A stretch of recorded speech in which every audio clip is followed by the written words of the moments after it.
All right, it's one day after the World Series, Game 7. So I wanted to document my thoughts about the series, the season, the team that I enjoyed watching day in and day out more than any other team in professional sports my entire 31 years on this planet. That game obviously hurt, but I was prepared for it. I went to Game 6 when Yamamoto obviously dominated once again. I predicted that he would not be as sharp in Game 6 as he was in Game 2. Obviously, he shoved it up their ass in Game 2. But he was. He was damn good, and you got to tip your cap. World Series MVP, and credit to him. He's a dominant pitcher.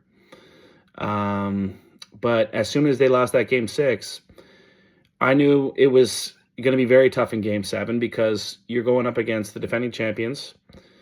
They have championship pedigree, and we have a bit of that with George and with Max, but it was just going to be a very difficult thing to overcome, not closing the deal in 6 games like I predicted and thought that they needed to do. So having said that, just a really good season, obviously. Thinking back to how it started, and in April and May, it looked like everything that you've seen from this Jays team the last 5 years, and really from the whole time Bo and Vladdy have been here, which has been largely disappointing. And as soon as they inked Vladdy to that $500 million deal, it really seemed like things started taking off and things started changing in a different direction, obviously for the better. And when they went to the trade deadline with a good record, they did a very good job of adding pieces with Louis Varland, who pitched magnificently in every playoff game that they asked him to. I mean, he gave up some jacks here and there, but they were mostly solo jacks. And that fastball was ripping 102 with a good knuckle curve, and he answered the bell more times than not. They also got Shane Bieber, obviously, and we'll see what happens with that. I hope he sticks around because obviously the Jays pitching situation is a little bit up in the air right now with, aging starters in Scherzer and in Gausman and Berrios. So we'll have to wait and see what happens with that. But I really thought that Bieber can be proud of what he brought to the Jays in the playoffs here. Couple rough performances, couple great performances. That's kind of what we were going to expect coming off the Tommy John there. So credit to him. I know he gave up the game-winning homer to Will Smith last night. It happens, Sometimes people forget that these starting pitchers, they come out of the bullpen when they're asked to, but it's not something they're comfortable with. And I don't think that he should take that too hard. I think that, it happens. He battled Hoffman in the 9th, giving up that big fly to Rojas. That's a bit of a tough one, obviously. That's a look-ahead at bat. You're thinking about Ohtani and not really thinking about executing in that moment. And I bet he regrets that pitch selection, that cement mixer slider that he just left up there for Rojas. But at the end of the day, it's a 9-hitter, and you don't expect him to go deep like that. So I don't know what to say other than there was a lot of chances in not only in Game 7 but the whole World Series that were either due to a lack of focus. I'm thinking of the base running blunders, and there were several of them. In Game 3, Bo not anticipating that strike 3 call, which, obviously was a terrible call. It was clearly a ball way high that Varsho also thought was a walk. But Bo's got to have the focus to see what's going on, see what the call was, and act accordingly. And he didn't do so. So that right there would have prevented the 18 innings. It would have given the Jays the win in Game 3 and potentially, saved even having to make a trip home for Game 6 and 7, which obviously, as we all know, did not go according to plan. So there was that. George Springer, there was a missed hit and run in Game 7 with Vladdy. Nobody wants to throw Vladdy under the bus, but it looked like he missed the hit and run sign, because I don't know why else George would be looking in while stealing a base, looking in to see what's going on with the pitch. Usually you're focused on, barreling it down to second, and a lot of things happen. Game 6, Addison Barger, bad read on the fly out to Kike. Miggy Rowe obviously picks it and makes a phenomenal play. That's the thing with all of these unfortunate plays. The Dodgers still executed almost to perfection, like with Pages and that fly ball that had Kike turned around. Still took a phenomenal play with a very low catch probability. I'm thinking to a couple plays Rojas made at second, barehander to get Barger in a big spot. I'm thinking about obviously that Varsho play that could have won the damn World Series, where Varsho hits laces a ball to second base, and Rojas, obviously credit to him, fields it cleanly, throws it home, but IKF has no lead and he has no secondary. So it's just, who do you blame for that? Do you blame IKF? A little bit, you have to. But then he says the coaches told him to stay tight to third. Well, why would that be the case when Muncy's playing off the line so far? Like, nothing makes sense. If you go back and look at it, it's like a line out to Muncy wouldn't have even been trouble for IKF because of how far he played off the line. So I think Carlos Fablis, the third base coach, had an atrocious World Series. He had some very questionable sends, which resulted in outs. I'm thinking back to that Game 3 when I believe it was Lucas hit a double down the line.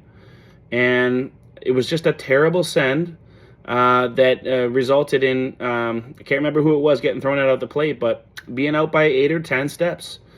And that just can't happen. These mistakes are so crucial. And when they happen repeatedly, when you're the third base coach, you got to make sure whoever the hell's on third base is doing what they need to be doing to win us the damn World Series. And in that moment, I don't know what he was doing, but he wasn't doing his job, because IKF being 2 feet off the bag when a ground ball is crucial that you get your ass down the line and score. It's just tough, man. It's just tough. It's really, really tough. The other part of that is, like, why is IKF sliding in at home? Everybody knows from sports science and whatever else that running full speed is faster than sliding. And so when you got a force out play, the fastest way to get there is on your feet. So, we could criticize and criticize and criticize. The reality is that the Dodgers won. And do I think that the Dodgers deserve to win? Fuck no, I don't think they deserve to win.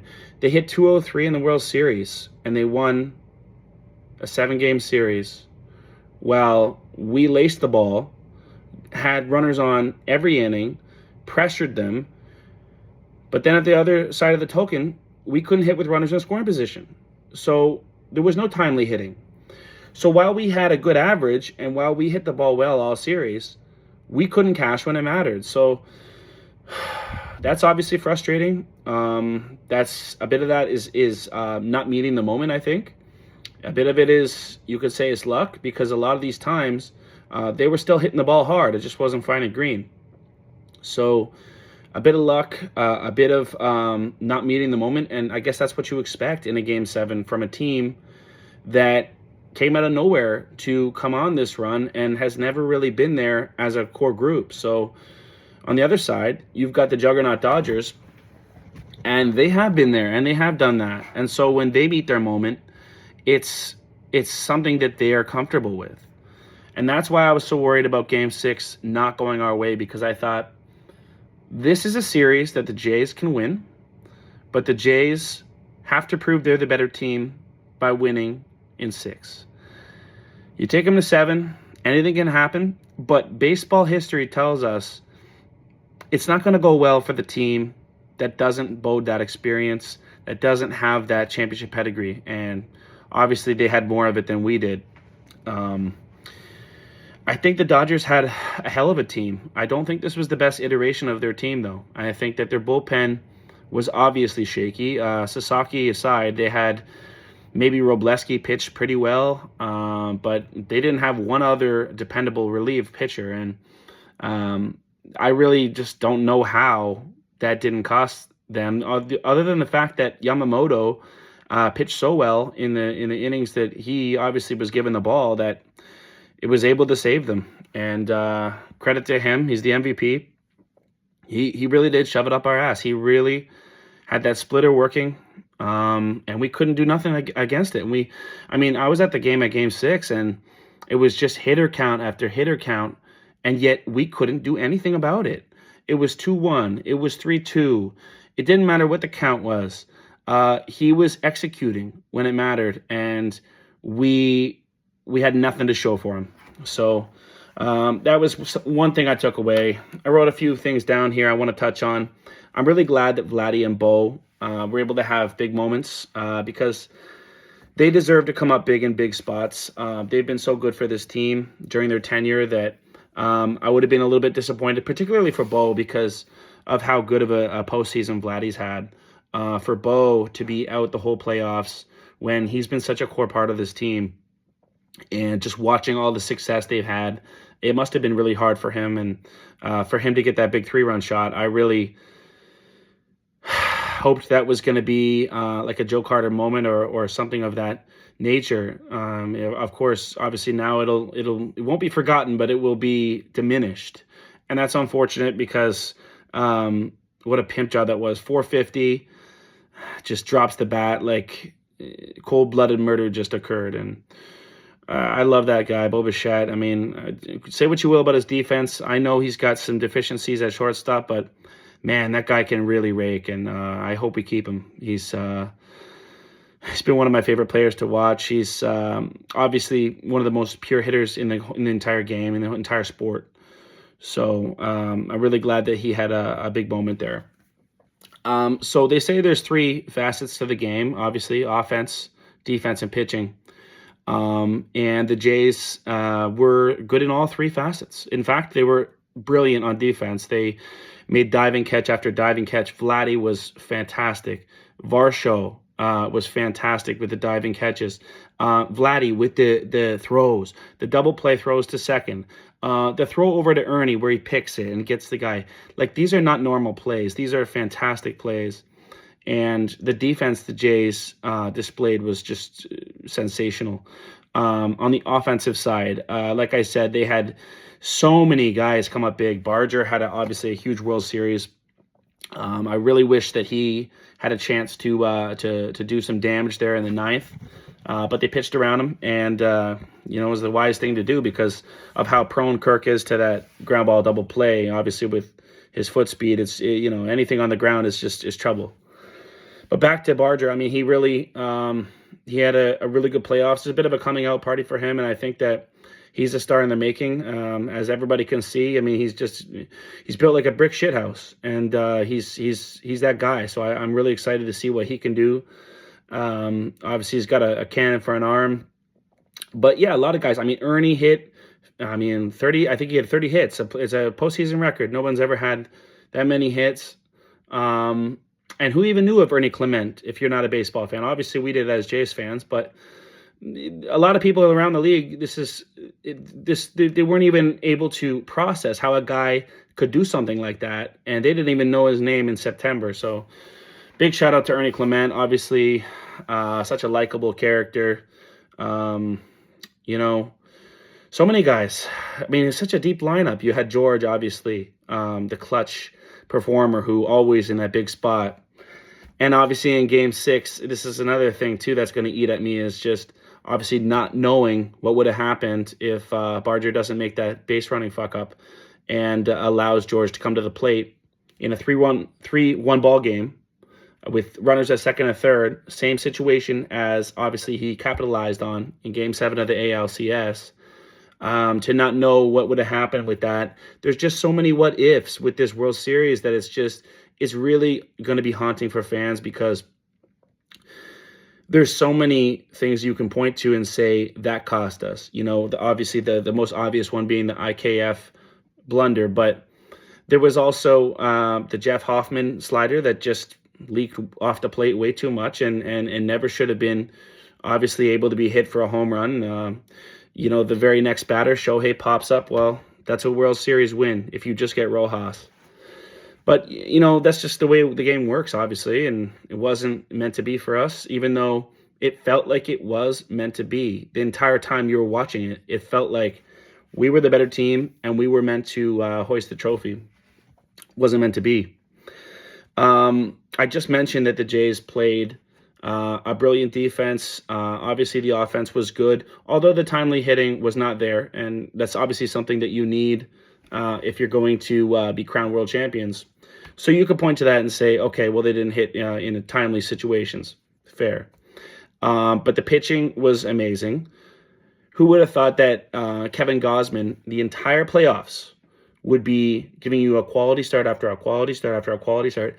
That guy does not get any run support. And for him to go out there and consistently just mow batters down like it's nobody's business, it was really inspiring to watch him all playoffs. Obviously he's had his struggles as a Jay in the playoffs in the past. I was at the game when he pitched against Seattle, and Bo and Springer collided, and we blew that big lead. Teoscar hit the big home runs, and we were up 8-1, and we ended up losing. He was pitching that day, and he was pitching obviously in Minnesota when we didn't win that series too. He hasn't had a great tenure as a Jay in the playoffs, but credit to him, he really showed up. Scherzer was excellent. I think that the extra rest really helped him because he looked like a different guy than he did in August and September. He was just he was fresh. His fastball was ripping, 96, 97 at times. Really happy that he went out on a high note, but obviously, if you ask him, he didn't, because his bar is set way higher than just pitching well. He wants to win it all. And Shane Bieber, like I mentioned, pitched really well. And then Savage was the biggest story of the whole thing for the Jays. I mean, I knew that he was obviously a great prospect and everything like that.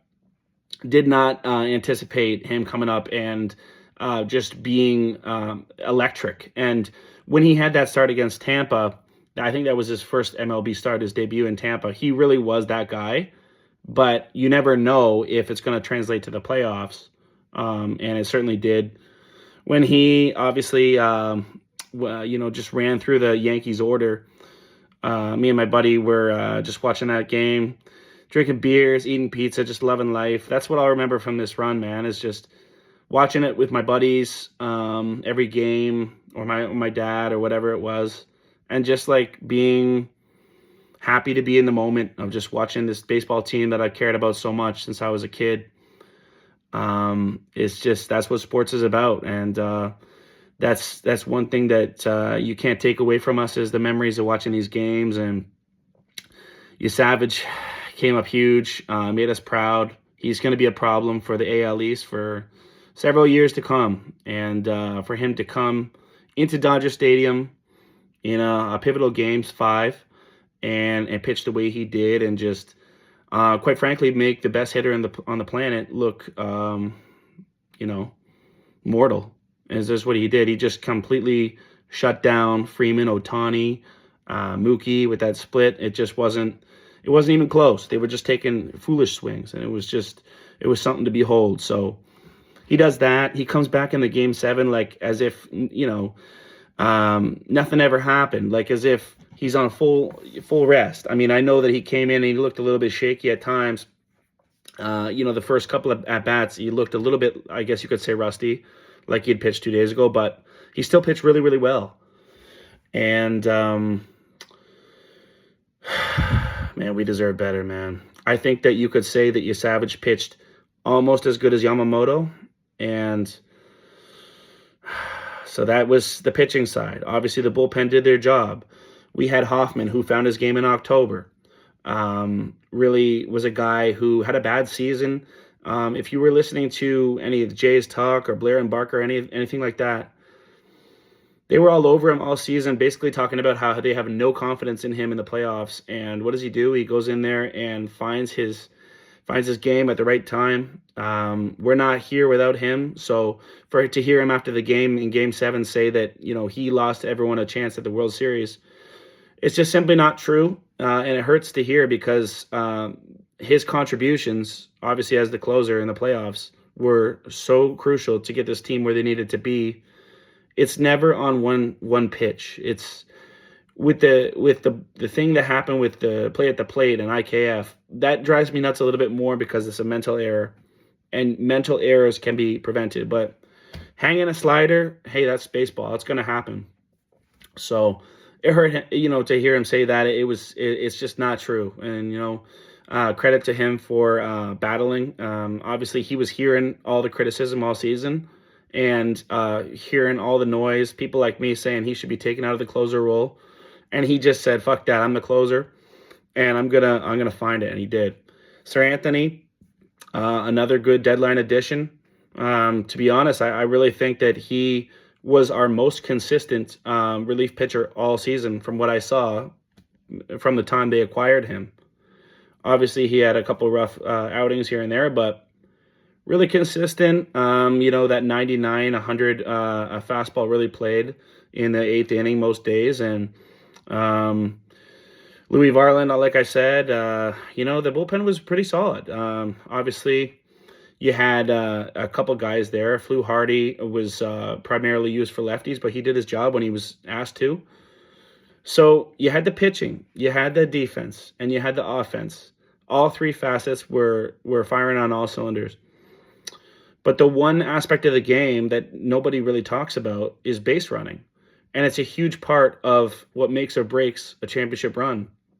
And obviously, the base running errors aside, which did happen, you also just had the unfortunate reality of Bo Bichette being on base at times when he really was station to station and couldn't get around the bags. And, you'd have key base hits where he's at second and he can't score. He's got to go to third. And then it's a rally killing out the next play. And then it's like, well, those kind of things matter, and they're not really talked about as much as, other aspects of the game.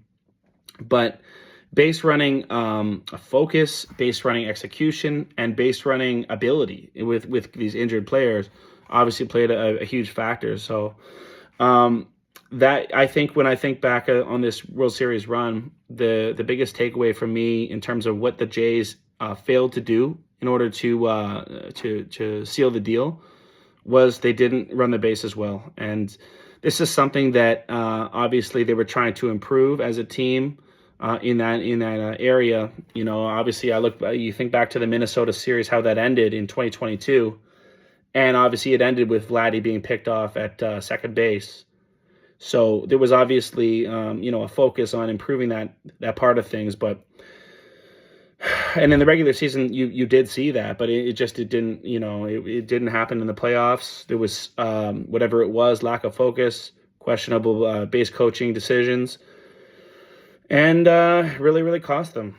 So you have to talk about that part of it. I mean, I'm trying to figure out how this team that outplayed the Dodgers for 90% of the series lost, and that's obviously a huge thing that you have to point to.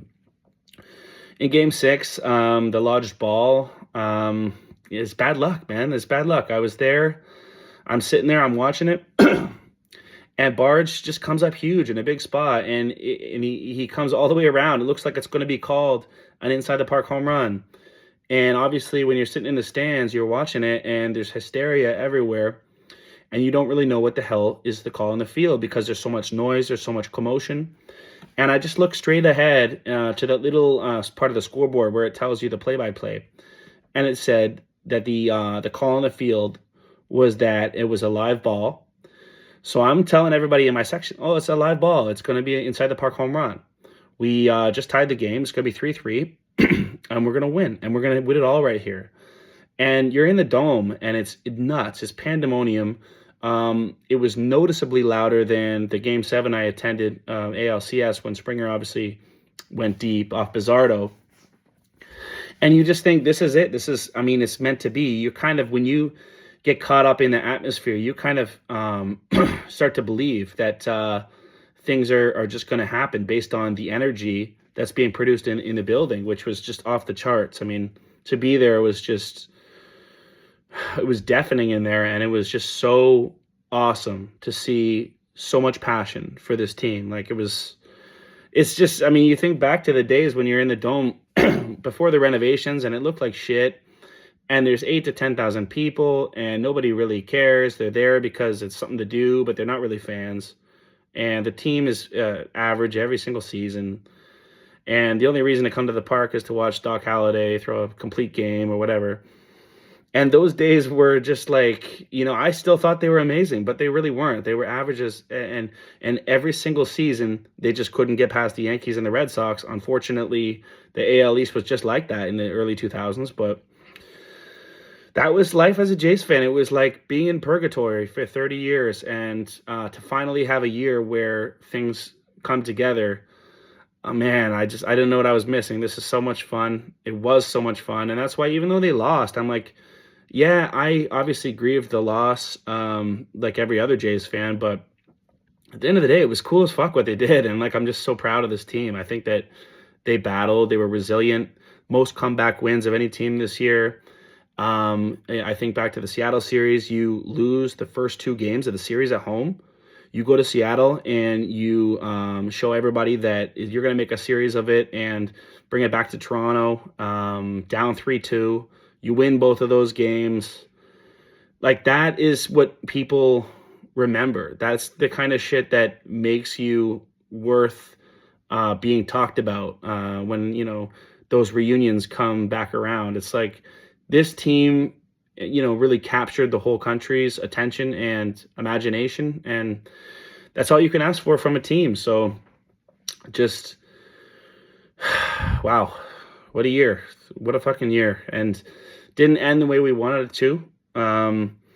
But I mean, what more can you say? I mean, you look down at the whole lineup and you got Springer and Lucas and, Vladdy and Bichette and even Varsho. I know Varsho was terrible in the World Series. He was a huge part of what made this team click this year. And I mean, he was on pace for 40, 50 home runs in limited at-bats from that injury. And, Barger and Clement and Jimenez. And what an amazing, amazing team. And I'm going to miss this team.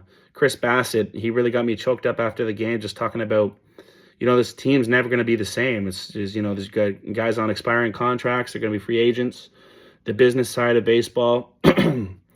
And he's right. It's like, you only get to be in this moment of time once. And then when it's gone, it's never coming back. And that's why you got to hope that, they can create another iteration of this team that's, close to this, if not better. Obviously, you want to have them win it all, but I know from experience, it's just not like that. It's like sports is fickle, and it can work out, or you can go 50, 100 years and it never works out. So all I'm trying to say is, what a hell of a run, what a great team to watch, and what a spirited effort. So those were some of the things that I wanted to talk about, and this is going to be something that I can look back at and remember with a lot of joy and appreciation. So the 2025 Blue Jays, I'll remember them as champions, American League champions, and credit to the Dodgers. I mean, they played good baseball too. Obviously, I think we played better, but they came up when it mattered, and that's what champions do. So, those are my thoughts. And go Jays. We'll be back.